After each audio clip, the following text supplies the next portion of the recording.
Hello मेरे प्यारे बच्चों, कैसे हो आप सब। मैं उम्मीद करता हूँ कि आप सब बहुत अच्छे होंगे। प्यारे बच्चों, आज हम एक नई सीरीज शुरू करने जा रहे हैं एनसीईआरटी। प्यारे बच्चों, एनसीईआरटी में हम सभी सब्जेक्ट के चैप्टर वाइज पढ़ेंगे, ठीक है बच्चों। तो प्यारे बच्चों, ये सीरीज आपके लिए बहुत ही महत्वपूर्ण सीरीज होने वाली है।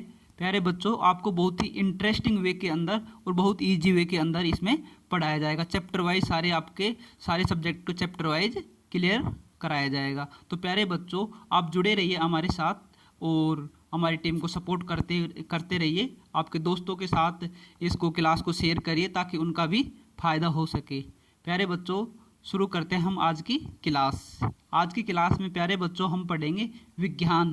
क्लास 6 की विज्ञान हम एनसीईआरटी आज की शुरुआत करेंगे। तो प्यारे बच्चों, चलिए हम शुरू करते हैं आज की क्लास। चैप्टर फर्स्ट, 6 क्लास का चैप्टर फर्स्ट आज हम पढ़ेंगे। भोजन यह कहाँ से आता है। प्यारे बच्चों, भोजन जो हम पूरे दिन भर खाते हैं और खाने के बाद भोजन से हमें एनर्जी प्राप्त होती है। तो प्यारे बच्चों, ये भोजन आता कहाँ से है, बनता कैसे है, इन सब चीज़ों के आंसर आज हम क्लास में खोजने की कोशिश करेंगे। तो चलिए बच्चों, आज की क्लास हम शुरू करते हैं। विभिन्न खाद्य पदार्थ, अपने भोजन में हम अनेक प्रकार की चीज़ें खाते हैं, ठीक है बच्चों। प्यारे बच्चों, हर क्षेत्र में अलग अलग प्रकार का भोजन खाया जाता है। भारत के हर राज्य में विभिन्न प्रकार का भोजन खाया जाता है। जैसे बिहार और उत्तर प्रदेश में चावल बहुत अधिक खाया जाता है, ठीक है बच्चों। साउथ इंडिया में हम जाएंगे, तमिलनाडु, केरल, उस साइड क्या नाम है, इडली, डोसा, ये बहुत सारी चीज़ें खाई जाती हैं। तो प्यारे बच्चों, हर क्षेत्र का भोजन अलग अलग प्रकार का होता है और अलग अलग तरह से बनाया जाता है, ठीक है। तो क्या आपने पके हुए चावल के बारे में सोचो। जैसे यहाँ पे आप देख पा रहे हो चावल, तो इस चावल को किस तरह से तैयार किया जाता है, ये कहाँ से हमें प्राप्त होता है। तो हम सबसे पहले कच्चा चावल लेते हैं, उसे पानी में उबालते हैं। इसे तैयार करने में हमें दो पदार्थों या संघटकों की आवश्यकता होती है। प्यारे बच्चों, चावल बनाने के लिए सबसे पहले हम क्या करते हैं, सबसे पहले हम कच्चा चावल लेते हैं। कच्चा चावल लेकर के उसको पानी में उबालते हैं। उबालने के बाद जो बनता है वो हमें पका हुआ चावल बन करके तैयार होता है। तो इस तरह से हम चावल बना करके तैयार करते हैं। तो बहुत सारी चीज़ों के बारे में हम और भी जान सकते हैं। जैसे आपको चाय बनानी होती है, तो चाय आप किस तरह से बनाओगे। सबसे पहले आपको क्या चाहिए, चाय, दूध चाहिए, ठीक है, कच्ची चाय पत्ती चाहिए, चीनी चाहिए। तो इन सब चीज़ों को आप तैयार करके चाय बना सकते हो इन सब चीज़ों से, ठीक है बच्चों। तो दूसरा भोजन, जैसे कुछ भोजन तैयार करने में हमें कई संघटकों की आवश्यकता होती है, ठीक है बच्चों। चावल तैयार करने के लिए तो हमें क्या चाहिए, चावल और पानी चाहिए होता है, ठीक है। और बहुत सारी चीज़ें और बहुत सारे भोजन दूसरे भोजन होते हैं जिनको तैयार करने के लिए हमें बहुत सारे संघटकों की आवश्यकता होती है, बहुत सारे पदार्थों की आवश्यकता होती है। जैसे सब्जी बनाने के लिए हमें अलग अलग प्रकार की कच्ची सब्जियां, नमक, मसाला, तेल आदि की आवश्यकता होती है, ठीक है बच्चों। जैसे आपको आलू की सब्जी बनानी है, तो आलू की सब्जी बनाने के लिए आपको क्या क्या चाहिए। सबसे पहले आपको आलू चाहिए होगा, ठीक है। फिर तेल या घी, घी चाहिए होगा, नमक, मसाले चाहिए होंगे, ठीक है, टमाटर चाहिए होगा, प्याज चाहिए होगी। ये सारी चीज़ें हमारे पास होंगी तो हम आलू की सब्जी बना पाएंगे। तो हमें एक से ज़्यादा चीज़ें इसके लिए, इसके संघटकों के लिए, इसके लिए चाहिए होती है हमें आलू की सब्जी बनाने के लिए। जैसे आपको ब्रोकली की सब्जी बनानी है, तो इसके लिए आपको ब्रोकली चाहिए होगी कच्चे सामग्री के रूप में, ठीक है। और मसाला चाहिए होगा, ठीक है, प्याज, टमाटर और तेल चाहिए होगा। तो ये सारी चीज़ें मिल करके क्या बनाएंगी, एक भोजन का निर्माण करेंगी, ठीक है बच्चों। तो खाद्य सामग्री एवं उनके स्रोत, जो हम खाद्य सामग्री खाते हैं, ठीक है बच्चों। तो क्या आपने कभी सोचा है कि ये खाद्य सामग्री कहाँ से प्राप्त होती है। जैसे आपको ब्रोकली चाहिए होती है, ब्रोकली की सब्जी आपको बनानी होती है, तो ब्रोकली कहाँ से प्राप्त होती है, तो ब्रोकली पौधों से प्राप्त होती है, ठीक है बच्चों।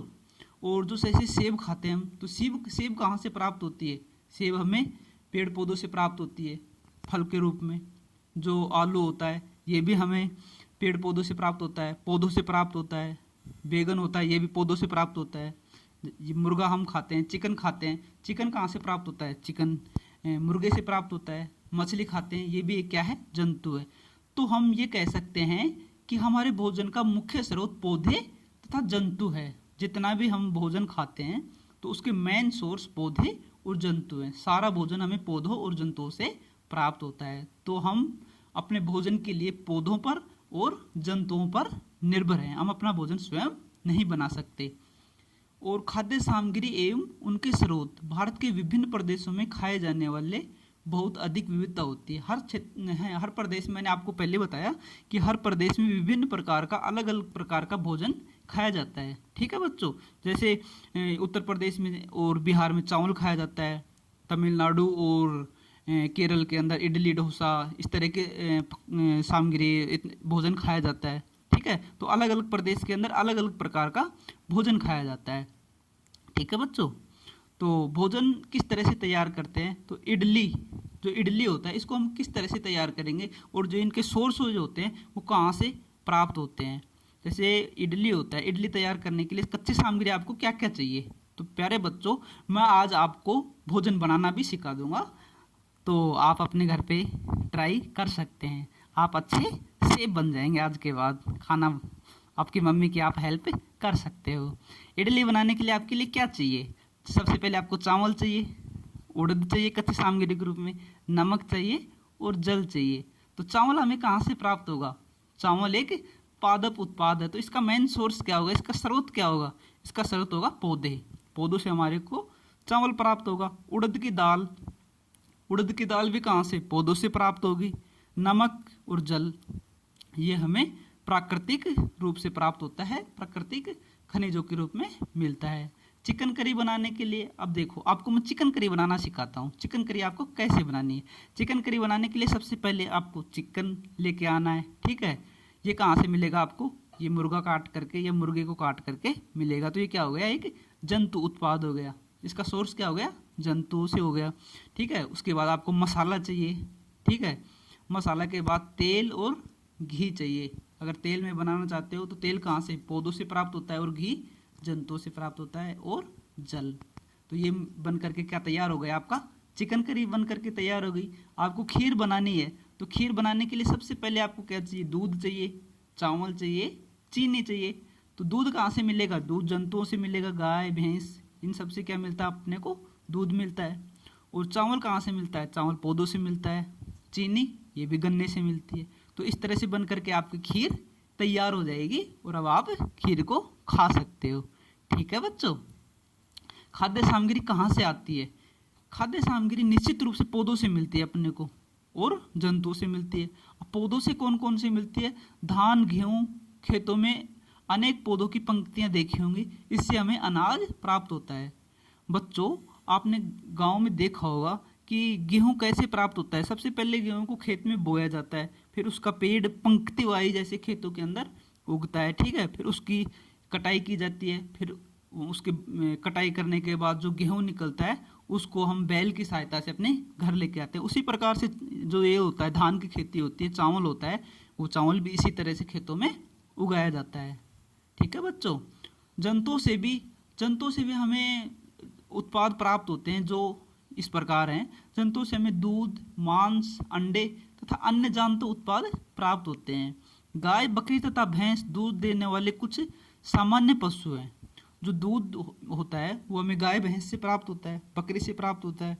दूध के विभिन्न उत्पाद जैसे किंग्स, मक्खन, क्रीम, घी, पनीर और दही का उपयोग संसार के प्रत्येक क्षेत्र में किया जाता है। दूध हमें गाय भैंस से प्राप्त होता है। मछली होती है, जंतु उत्पाद होता है। मांस होता है, मुर्गा और बकरे इनसे प्राप्त होता है। अंडा होता है, ये भी जंतु उत्पाद होता है, ये मुर्गे से प्राप्त होता है। जो मक्खन होता है, ये मक्खन दूध से बनता है, और दूध हमें कहाँ से प्राप्त होता है, दूध भी जंतुओं से प्राप्त होता है, गाय भैंस बकरी से। तो ये हैं हमारे जंतु उत्पाद। भोजन के रूप में पौधे के भाग।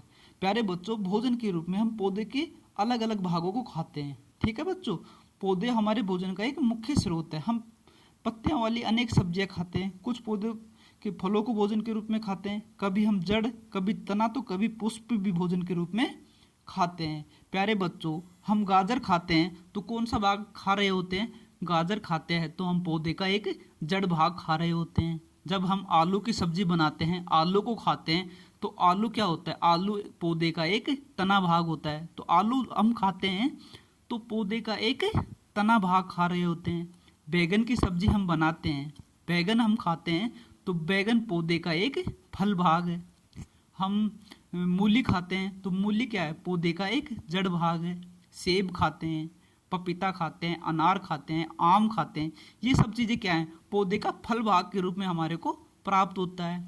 पौधे का हम पुष्प भाग भी खाते हैं, जैसे हम गोभी खाते हैं, गोभी की सब्जी बनाते हैं, तो गोभी कहाँ से प्राप्त होती है, गोभी पौधे के फूल भाग से प्राप्त होती है। ठीक है बच्चों। और जो लौंग होती है जिसका हम खाने के रूप में यूज करते हैं, तो वो कहाँ से प्राप्त होती है, वो भी हमें पुष्प भाग से प्राप्त होती है, ये प्राप्त होती है। तो ये है हमारे भोजन के विभिन्न भागों को हम खाने के रूप में यूज करते हैं। कुछ पौधों के 2 या 2 से अधिक भाग खाने योग्य होते हैं। उदाहरण के लिए सरसों के बीज से हमें तेल प्राप्त होता है एवं इसकी पत्तियों का उपयोग साग बनाने के लिए किया जाता है। जो सरसों होती है, तो सरसों का जो बीज प्राप्त होता है उससे हम तेल के रूप में तेल निकालते हैं और उसका यूज करते हैं, और जो उसकी पत्तियां होती है उसका हम साग बना करके साग के रूप में काम में लेते हैं। जैसे गाजर होती है, गाजर का जो नीचे का पार्ट होता है, जड़ भाग, उसको हम खाने के रूप में लेते हैं। जो उसका ऊपर का भाग होता है गजरा, जिसको हम गजरा बोलते हैं, उसको सब्जी बनाने के रूप में काम में लेते हैं। तो गाजर के भी 2 से अधिक भाग खाने, 1 से अधिक भाग खाने के रूप में काम में लिया जाता है। आप केले के पौधे के विभिन्न भागों के बारे में सोच सकते हो। तो केले का जो भाग, केला जो होता है हमें जो फल के रूप में प्राप्त होता है, ठीक है, तो केले का जो अंदर का पार्ट होता है वो हम खाने के रूप में लेते हैं, और कच्चा जो केला होता है उसको हम सब्जी बनाने के रूप में भी काम में ले सकते हैं। तो इसलिए केले का 2 से अधिक भाग खाने योग्य होता है। ठीक है बच्चों। तो ये था बच्चों आज की हमारी क्लास आपको कैसी लगी इसके बारे में कमेंट करके ज़रूर बताइए। आज का जो हमारा क्वेश्चन है ये है, हमारे भोजन में पौधे और जंतु के अलावा भी कोई अन्य स्रोत है क्या।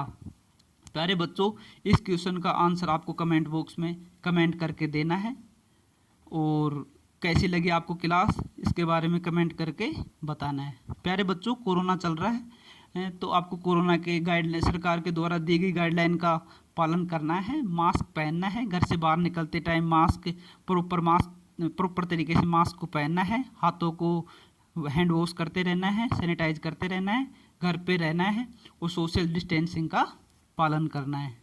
प्यारे बच्चों, अगर आपने अभी तक चैनल को सब्सक्राइब नहीं किया है तो चैनल को सब्सक्राइब कर लीजिए, और क्लास अच्छी लगी हो तो लाइक और शेयर ज़रूर करें। कमेंट बॉक्स में कमेंट करके अपनी राय ज़रूर बताएं, क्लास कैसी लगी उसके बारे में बताएं। अगर आपका कोई डाउट हो तो डाउट भी कमेंट करके कमेंट बॉक्स में आप पहुंच सकते हैं, और बेल आइकन को ज़रूर ऑन कर लें ताकि आने वाली क्लास की नोटिफिकेशन आप तक पहुंच सके। धन्यवाद बच्चों, धन्यवाद दोस्तों।